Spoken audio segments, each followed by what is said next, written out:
For something a little bit different today, let's talk about des épées français. Vive la France! Salut mes amis, it's Matt Easton here of Schola Gladiatoria. Right, that's all of the French you're going to get out of me in this episode, but this is a fairly simple and straightforward video talking briefly about French swords, but more specifically this, which is the pattern 1845 and the 1855. I'll get into that in a second. And what a cool sword and fantastic design it is. In fact, many years ago, I've made a video saying exactly this when I had another one in my hands, and I actually picked this up at a recent arms fair, the Kempton Park Arms Fair. If you follow all of my socials, you'll notice that I was trading at that recently. I picked up one of these in really nice, solid condition. Before I examine its features and look at a couple of other French swords for comparison here, I want to make a point clear that I think probably not a lot of people are necessarily aware of, especially if the 19th century isn't your focus. So when we're talking about sword design, obviously the designs of swords you come up with are very much reliant on the context of their use. Who you're fighting, where you're carrying them, how you're carrying them, what your other armaments are, what your soldiers are armed with, stuff like this, okay? Whether you're mounted on foot, of course. So the design of swords is always dictated by the situation, the environment, the context, okay? Now, this is the thing.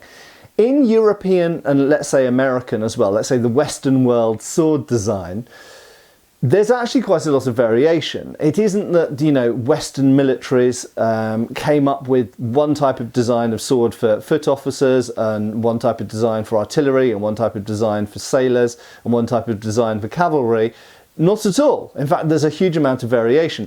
Ultimately, there's no perfect design of sword, and anybody who watches my channel for any amount of time will very quickly come to the same conclusion. There are different swords which are optimized for different purposes. What you want for dueling in the street is different from what you want for fighting in India during the 18th or 19th century, for example. So very different requirements. And what's interesting to me anyway, at least, because I particularly focused in a lot of my life on British colonial warfare, particularly in the 19th century, a little bit in the 18th century as well, is that Britain and France actually had rather similar colonial experiences. They were operating in similar parts of the world, quite a lot in Africa, quite a lot in Asia, obviously in America before the War of Independence. So similar parts of the world, similar militaries. In some cases there was some cross-fertilization of design as well. It's fairly clear that certain aspects of British design were influenced by aspects of French sword design to some extent, even though there were differences, and we'll get into that in a second. But fundamentally their sort of experience, their warfare experience, was actually rather similar, and they kind of converge on the Crimean War. That is the war against Russia primarily. There were other people involved as well, like the Sardinians and various others, the Turks obviously.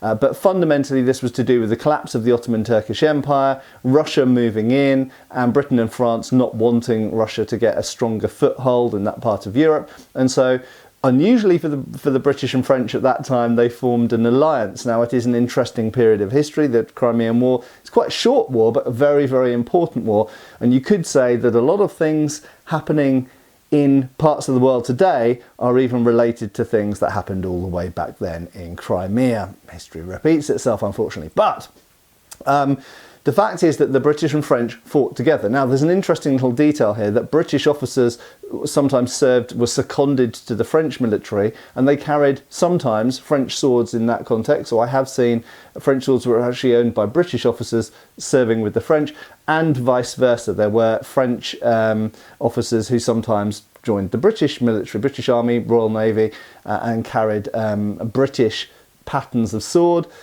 So there's some cross-fertilization, and companies like Wilkinson occasionally made French pattern swords, and I've shown one of those in a previous video. We'll probably look at those again at some point.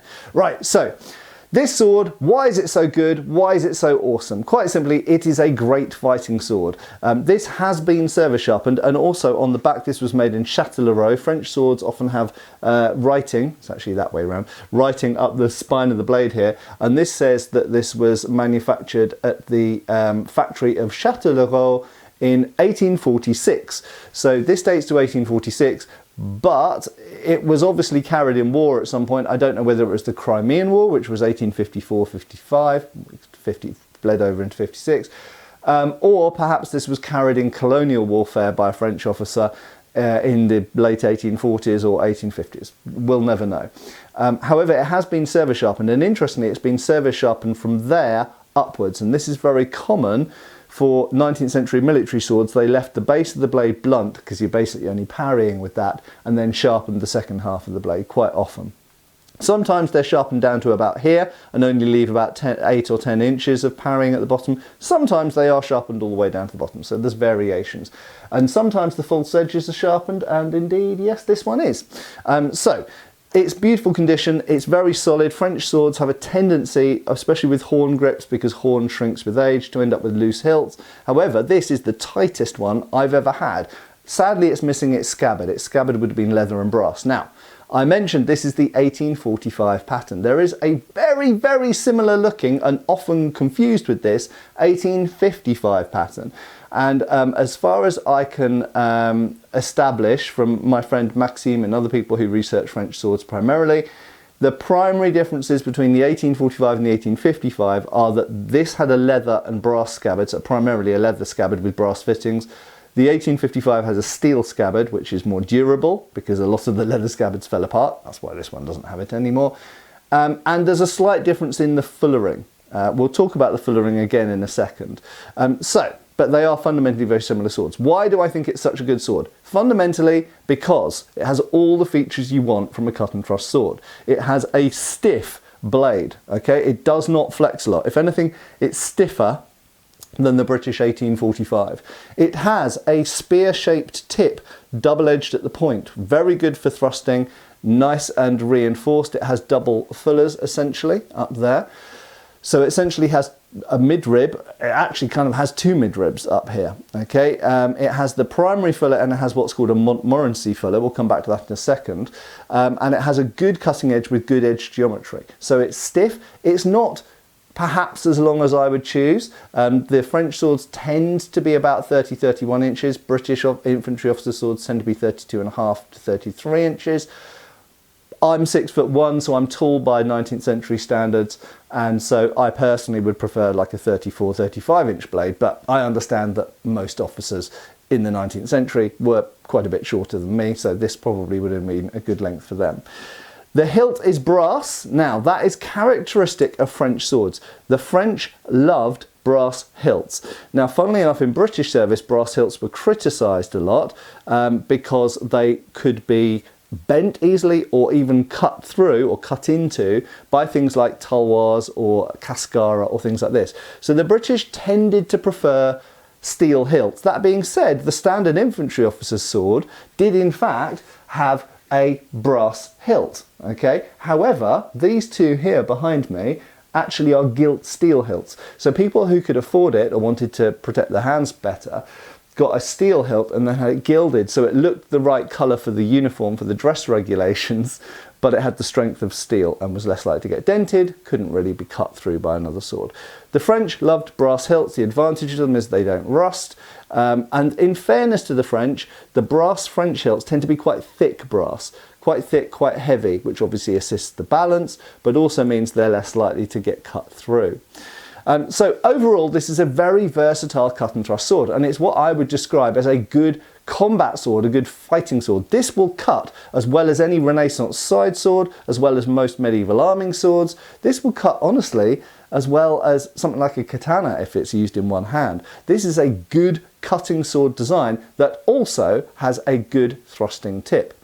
Now, as time went by, the French did modify their opinions slightly, and this was primarily through the mechanism of serving in North Africa, where the thrust, which had always been favoured in France, became advisable over the cut. And so they did ultimately move to the 1882 pattern, which is more of a thrust-centric design, and that was prototyped in a series of swords with these cannula straight thrusting blades. This is actually a North African officers, so North African army, much like the Indian Army in the British service, they had the North African Army in French service.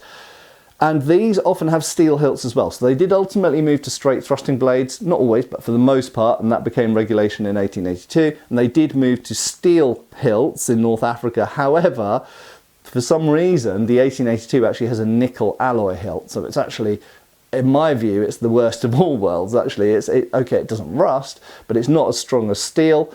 And it doesn't look as nice, I don't think, as brass. Anyway, there we go.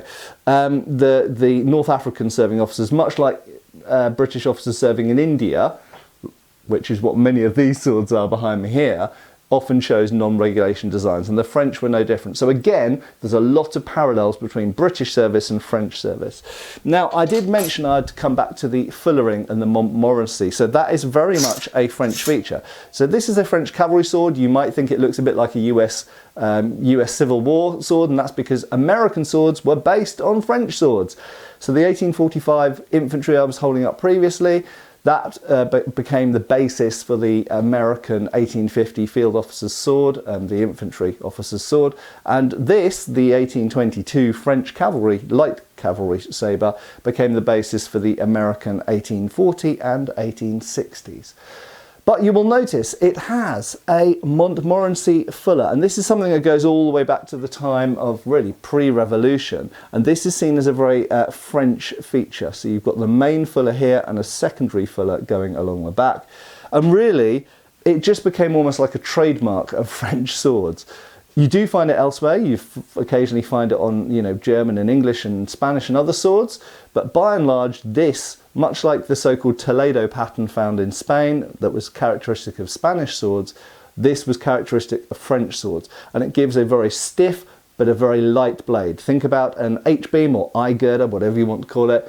It's the same principle as that, but kind of doubled up. So you've got, instead of just one ridge at the edge bevel, then another ridge at the back of the fuller, you've got a third ridge behind that as well. So you've got a series of ridges. It makes for a very stiff, very strong blade, but also hollowed out essentially, so very light. And this model of sword was used from 1822 all the way through to the 20th century. In fact, it's still carried for parade purposes in some parts of the French military today. So, to conclude, there are some parallels between French military sword development and British military sword development. Even if they look very different, their priorities were often the same. The French were fighting in North Africa, places like Morocco and Algeria, but they were also fighting in places like Indochina as well, places like Vietnam and that whole kind of swathe of Asia. They were even operational in Japan at various times, as were the British. So parts of Africa, parts of Asia, they had, and obviously Europe as well, fighting the Russians and later on the Prussians, they had a lot of the same considerations for sword design, and they came up with some similar, even if they look very different, some similar resulting kind of designs. But I am a big fan of this French 1845, or indeed the 1855, the slightly modified version that comes after it, and I think these are great combat fighting swords. They are good at cutting, good at thrusting. They've got a pretty good handguard, although it could be better, and I actually prefer the British one slightly because it covers the hand more. The grips are okay. Again, they could be improved. I'd prefer a flatter back for putting the thumb on, but the French seem to get along with it fine. They handle beautifully. They're nice and rigid, and as I say, they're pretty much a jack of all trades. They're good at all things. Very, very versatile swords. And I think that we probably don't talk enough about French swords in general. And indeed on this channel, obviously I focus on British stuff, but there we go. Hopefully that's giving you a little bit more insight into the comparisons between British and French swords, how they had a lot of the same considerations, and how they came up with some awesome designs like this one here. Anyway, thanks a lot for watching. I have been Matt Easton, and do you know what? I will continue to be. I hope I'll see you back on the channel really soon. Cheers, folks. Thanks for watching. We've got extra videos on Patreon. Please give our Facebook a like and subscribe if you haven't already. Cheers, folks.